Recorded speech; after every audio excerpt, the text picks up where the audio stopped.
Good day. Thank God for today. Thank God for life. It's another beautiful day. Welcome to the Case Consulting and Training Platform. Today, we are day 20 of our reflection on marriage, relationship, and family. Yesterday, we spoke about the difficulties in finance in marriage, financial difficulties in marriage. We learned yesterday that communication is paramount. Communication is paramount. We need to talk to each other. That there's equality,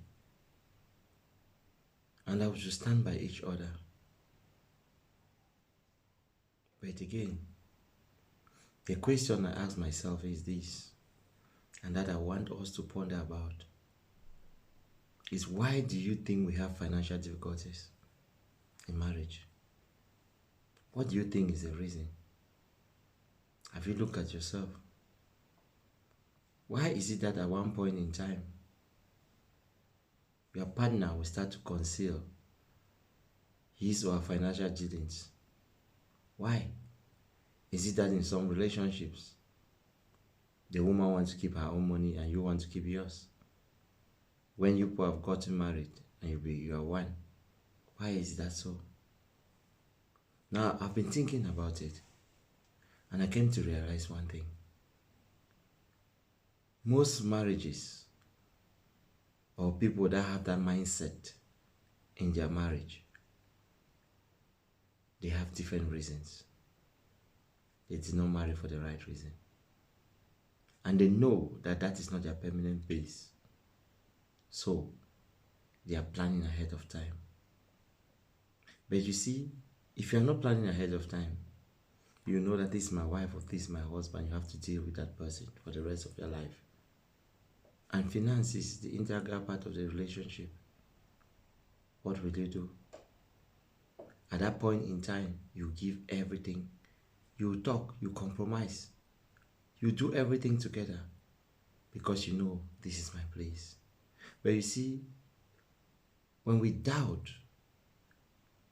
ourselves, we doubt our partner, we start looking at other reasons why that relationship is not supposed to be. Our attitude will change towards finance. Our attitude will change. This boils us down to our first reflection that we had, I think day 1 and day 2, the genesis of marriage. When we went back to the foundation, when you got married to that man, what was your motive? What was your motive? When you got married to that woman, what was your motive? You see, that motive has everything to do with the finance in marriage. Because if your motive was for a short time, because you needed something, then you see, you will not like to join your activities, your financial activities or resources with your partner. You will not like, because you know that tomorrow you will go. But you see, if you came to that marriage because this is my wife, because this is my husband, your attitude will be different. I'm not saying that things can still change along the line, but then, before it changes, something must have happened. But your overall goal, when they look at your attitude before and after something changed, then they will know that something went wrong, and that can be addressed. Today is another day, and God is taking us somewhere else. Today, this day 20th, we shall look at children manipulation in marriage and relationship. Children manipulation. When you hear the topic, people ask themselves this question: why children manipulation? Is it not us using a child, or we manipulate children? It is the parents that manipulate the children. It's not the other way around. I beg to differ. I want to look at the other side. The children being the one that instigate the manipulation. They initiate the manipulation, not you, the parents. Most often, that is what we do not see. We do not see the role that children play. I've had counseling sessions where children were the root cause of problems, but the parents never saw that coming. They did not know. They could not believe. But when I looked at the situation and I told them that it is your child that's caused you to seek for divorce, they could not believe. Both of them thought they loved their child so much and they're doing everything together to be. But then, children are wise. They are not as small as you think. They are smarter than you. I bet you they know all your moves. So you see, we need to look at children. Now, the Bible says in Exodus 20, verse 12, that honor your father and mother, that you will live long, full life in the land of the Lord God is giving you. That is one of the commandments of God. Honor your father and your mother. And in Ephesians 6, verse 2, the Bible says, honor your father and your mother. This is a commandment with a promise. A commandment with a promise. God said, let's go back to Exodus 20 verse 12. Honor your father and mother, for you will live long. Other version says, for your days will be long. So, it is a commandment with a promise. God promised you that when you do it, you gain benefits. You reap from what you sow. God has promised that. Now, when we go further and we look at the most important commandment that Jesus came and gave to us, the summation of all the laws in the Old Testament, Jesus said, now there was one question. When we look at Luke 10:25, when we 25 to 28, let's start from 25. 25 says, one day an expert in religious law stood up to test Christ by asking him this question: Teacher, what should I do to inherit eternal life? Christ replied, what does the law of Moses say? How do you read it? Now, the man answered, you must love the Lord your God with all your heart, all your soul, all your strength, and all your mind, and love your neighbor as yourself. That's love God with all your might, all your strength, and then you love your neighbor as yourself. And he said, do this and you will live. You know, there are times when quick correction of behavior is needed. It's needed. As a parent, you need to do that. There are times where you need to do it immediately. Sometimes you still correct, but you give it time based on the situation. Now, Luke 6:45 says, a good person produces good things from the treasures of a good heart, and an evil person produces evil things from the treasure of an evil heart. What you say flows from what is in your heart. And when you go down and you see what Proverbs 10 verse 1 says, it says, a wise son makes a father glad, but a foolish son is a grief to the mother. And Proverbs 15 verse 20 says, sensible children bring joy to their father, foolish children despise their mother. Now, I decided to bring out all these verses for us to look at them, and for us to put it in context of our present situation with our children. Now, when the Bible tells you as is in Luke, that a good person produces good things from the treasures of a good heart. Now ask yourself, good heart, children, where do they learn how to live? Who teaches them good and wrong? Sometimes they learn most often from us parents. They learn from our interactions with them. They learn from their interactions with the society. But the Bible tells us that charity begins at home. So it is at home that you need to start to nurture your child and bring your child in the way of the Lord, because the word says, when you teach the child the way of the Lord, it shall never depart from that child. So God has made us to understand something. And when Christ came, he gave us a commandment that we should love God with all our hearts, all our soul, all our strength. Have you taught your children how to love God? Do you pray with them? Do you make them to understand that God is the supreme Father? That God created everything on earth? Do you make them to know the importance of God? Because when you make them to know the importance of God, they will fear God. They will fear God. And they will know that they are direct descendants from God. And God loves them. You see, the love of God will transcend into their hearts. And they will feel loved. They will feel loved. And they will love their brothers and their sisters. For it is important that love will come. The love will come, it will come seriously. So that is what we need to see, that we need to think, and we need to understand, that we need to teach our children.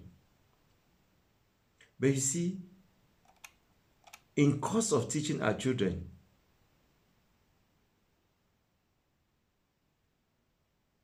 we should bear in mind that they may be children, but they have different reasoning.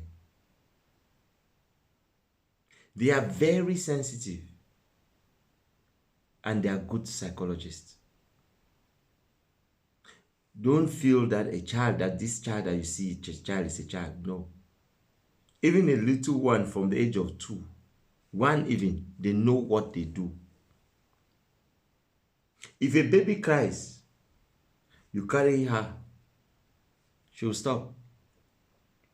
Sometimes you, that is not the mother, you carry her, she will not stop. When the mother comes, she will stop. When she needs only the father, when the father comes, that's when she will be comfortable. When the mother comes, no. They know. They see you. They judge our character. They read us. And they understand from when they are children. Before they go to toddler, they do understand you. They understand everything that you do. If every day when you give birth to a child, you start to carry that child, and you keep that child after a particular time, you want to change the pattern, that child will refuse. That child will not accept it. The child will not accept, and we all know that. That's why sometimes my mother will tell me that when the child has eaten and the child is not sick, the child has no reason to cry. Allow the child. Why should you carry the child? Leave the child.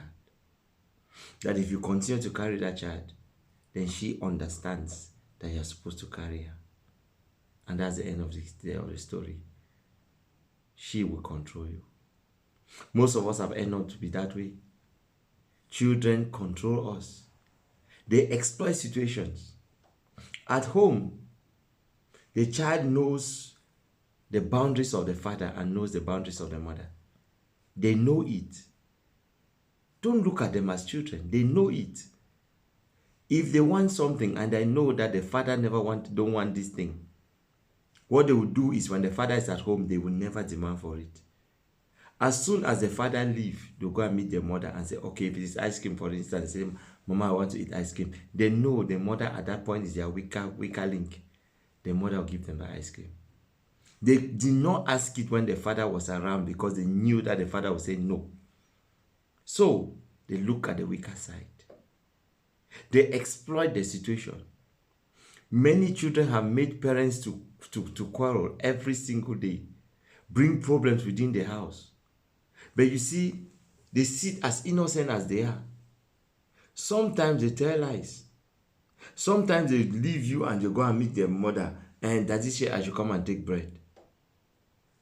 And when the mother says, okay, no problem, let me go and meet daddy and ask daddy so that I know what to give you. Before you see it, the child just 10, 10, 10, 10 and leave. Because the child knows that if you go and meet daddy, it's a problem. That is why in counseling, I always tell parents, you need to work together when it comes to raising your child. You need to work together. When the child sees you working together, that child will be disciplined. Because there's no loop where he knows he cannot manipulate anybody. And because he is disciplined, that child will grow up to be a very disciplined person. The child will grow up to be somebody that will not exploit the situation. But if you do not discipline that child and he tends to manipulate you, you are raising a manipulator in future.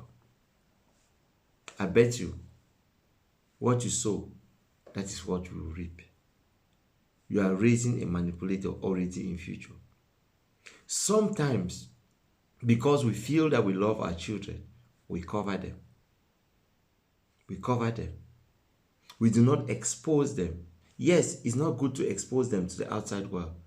But it is not also good for you, the mother, to conceal the behavior of your child, the father, or you, the father, or vice versa. Sometimes because you know the father can stand in, as most often is the case, the father can take decisions, harsh decisions. What would the mother do? Especially when it comes to their first children, first son. What do? They stay behind. They do not say the things that they are supposed to say. And when they do not say it, what happened? The husband don't understand. But they are training that boy to become a monster that will hurt them, but they do not know. And when the man is no more, they could not control that boy anymore. Why? Because the guy took advantage of her. I want us to know these things and understand who children are. Children need love. Most of us in the Western world will go out in the morning. Man will take children and put in creche or somewhere. You go out, these children have been out the whole day, go to school or something, they come back, they do things themselves. When you come in the evening, might be 8 o'clock, 7 o'clock, you are coming, according to you, you are tired. You are very tired. When the child wants to come to you, say, no, leave this place, I'm tired. A child does not understand that. All what the child understands is, I've missed my parent, I've missed my mother, I've missed my father, I want to be with my father, I want to be with my mother. But you see, you just said, no, I'm tired, and you go. What have you done? What have you done? What do you teach that child? That child will grow up alone. That child will grow up knowing that there's no impact. And what do you see? What would it come? What is the outcome? At the end of the day, what's the outcome of that particular child? The outcome is disastrous. The outcome will never be good. You see, children do manipulate. I want us to understand that and know this very well. Now, I had a case when a child, the parents, they had to separate. Why did that separation come? The man, the child, the guy was putting on much weight. The man could not allow it. So the man made a regime plan at home, talked with their wife, and they made the plan, they put it there together. That girl, that boy was the only child that the woman had, not the man. And after the birth of that child, they had some other complications. The woman could not put to bed again. So according to the woman, that child becomes everything that she wants on this life. So she tries to do everything and provide everything that the child wants or the child needs. You see, this has a negative effect. The woman was blinded by the love of that child. And so, despite the fact that the man has made rules, both of them, they made that rule not to eat this burger and these things. The man will go, and the man discovered that after 3 months, this child, the weight is instead increasing. The man could not understand. When he asked the wife said, no, everything's okay. But when the man is not, the boy understands that the husband, that the father don't want these things.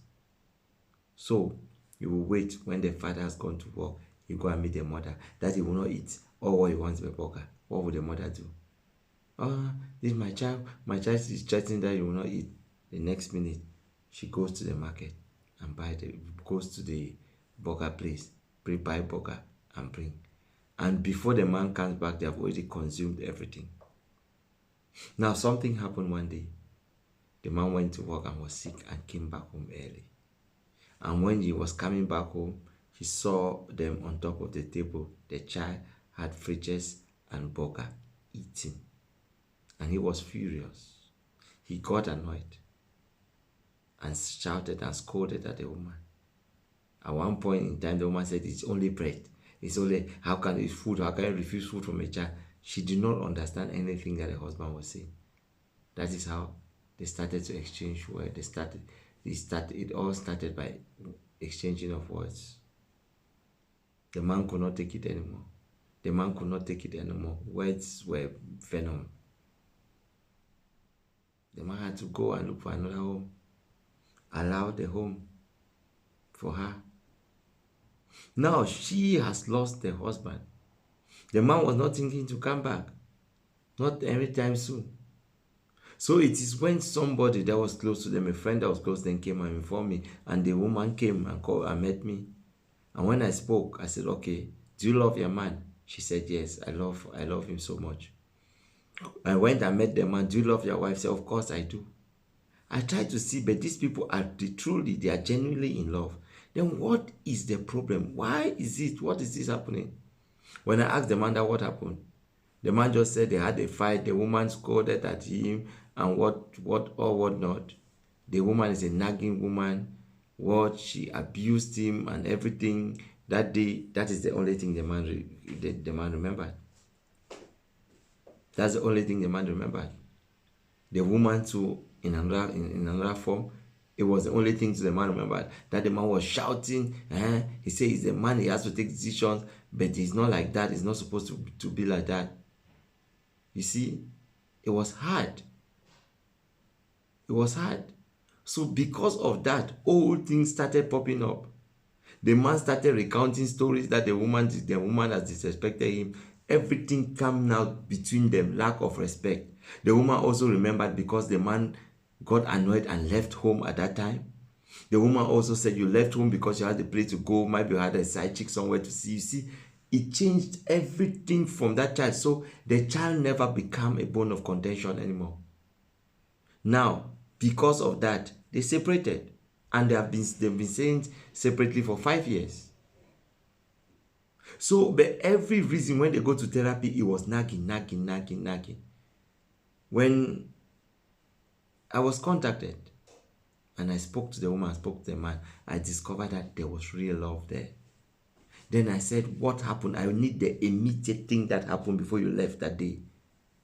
And they told me, the man told me that his anger was this. When I went to the woman privately, I said, tell me, this day here, what happened? The woman said, then I asked the woman, did you people agree on this, on the menu for this child? He said, yes. And then what happened? The woman at that point could not see anything wrong in it. It is then that I said, I brought both of them. I said, okay, let's talk. I asked the man in front of the woman, do you love your wife? The man confessed the love for the wife. Asked the woman, do you love your husband? The woman said, I cannot live without him. He's everything that I need. It's been hard for me that I've been alone for these 5 years. I cannot do anything. I'm not progressive in my job. I said, okay, you both love yourself. Then what is the fundamental issue? Why is it that you both could not agree? I said, because there's a third party. They say, what third party? And because, okay, the woman immediately jumped into conclusion. Okay, he has now a side chick. The man said, third party, okay, she has started going out with another man. I said, no, the third party is your child. They say, how come?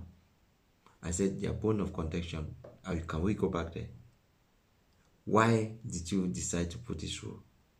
Is it not because you want to control the weight of your son? I asked the man said, of course. It's not because you love your son so much that you want to control that weight. He said, yes. I said, Mama, what did you do? You let him everything that he wants. You gave everything to him. Why did you do that? You did also because you love your son, not so. She said, yes. I said, now look at it from two different perspectives. You are doing this because you love that son. He's doing this because you love that son. Now look at yours, madam.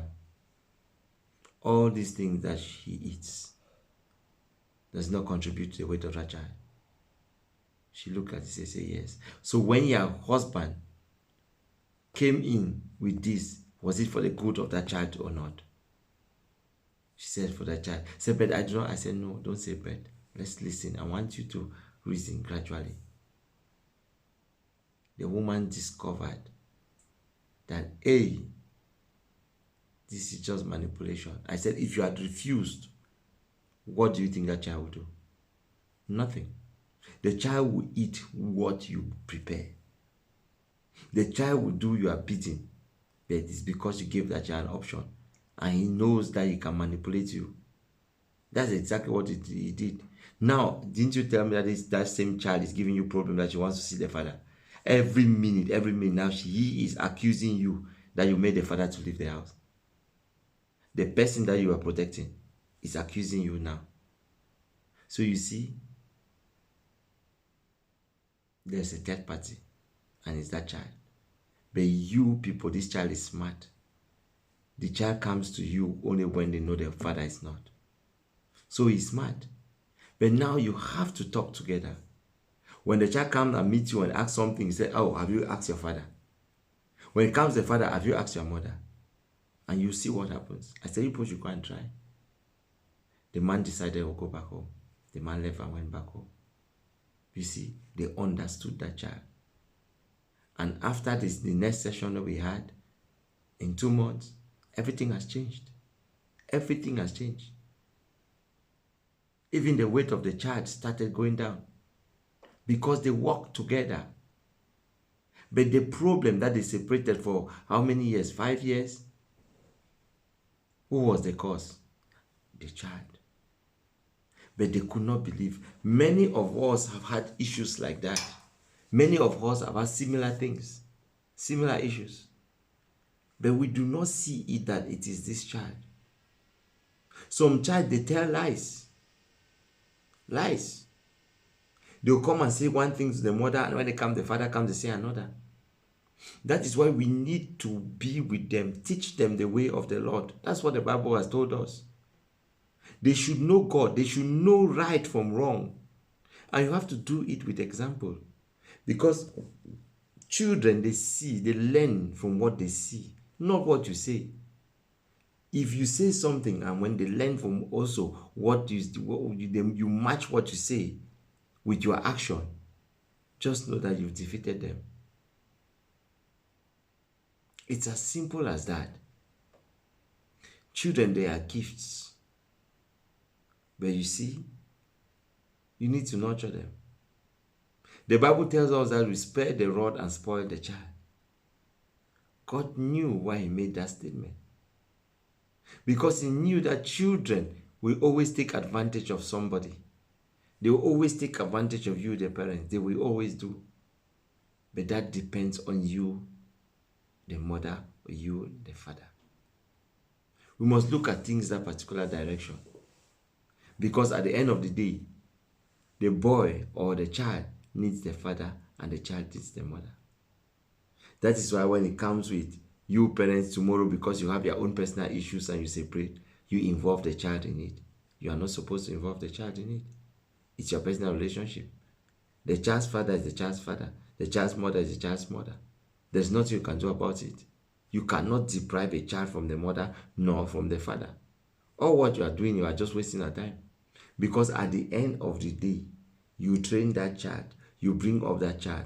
When that child is mature enough that he can handle his own decision, that child will go and meet the father, or that child will go and meet the mother. It means you've worked for nothing. But we do not understand this. We feel we are doing that to hurt the other person. You are not hurting anybody. It is your own blood that you are killing. It is your own resources that you are squandering. You feel they are working everything for the child. Yes, that child also needs the values and the inputs of the father, or the values and the inputs of the mother. He also needs it. So children, in as much as they are important, and they know that they are important, they are the center stage in all our activities. They know and they understand. They will use it and they will exploit it.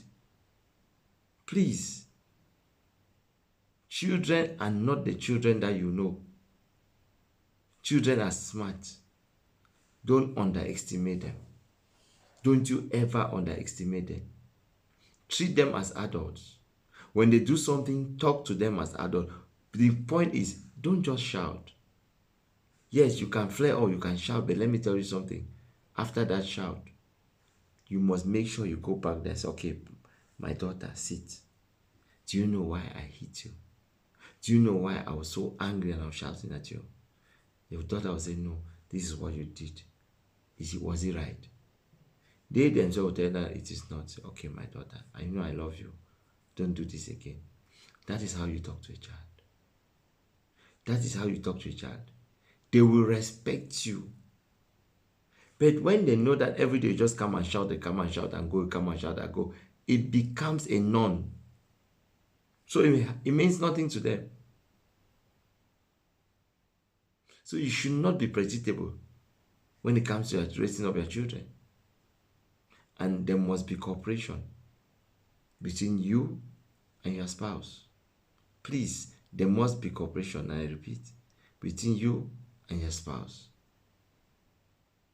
It's very important. Thank you for the listening ear. May God, our Creator, bless us. May He give us strength. May He remove the emotions that we have, and replace that emotion with genuine love. With genuine love is doing what is right for our children. Teaching them the right path, the path of righteousness. Teach them to love God and teach them to love, to share. If you don't teach your children when they are young how to share, they will not share when they are old. And giving, yesterday we spoke about financial difficulties. Giving, when you are a giver, you will never lack. And you have to inculcate that particular attribute from when they are young. That's what you need to do. My brothers and sisters, once more, I say thank you. Please share. Share. Bless a friend. Tomorrow, day 21, will be our last day of our reflection. We thank you for this journey. It has been 20 days. Today is a special day. Very special. Today, and it's significant in my life. And I'm talking about children. They are our future generation. So it is serious. I specifically choose this topic today for a purpose. Because all of us started as a child. And we are now raising children. We have to learn from our childhood so that we raise them right into the ways of the Lord. So that Christ-like attitude will not depart from them. The nature of Christ and the person of Christ will dwell in their body and in their soul and in their heart and they will do things differently. May God bless us all. Shalom.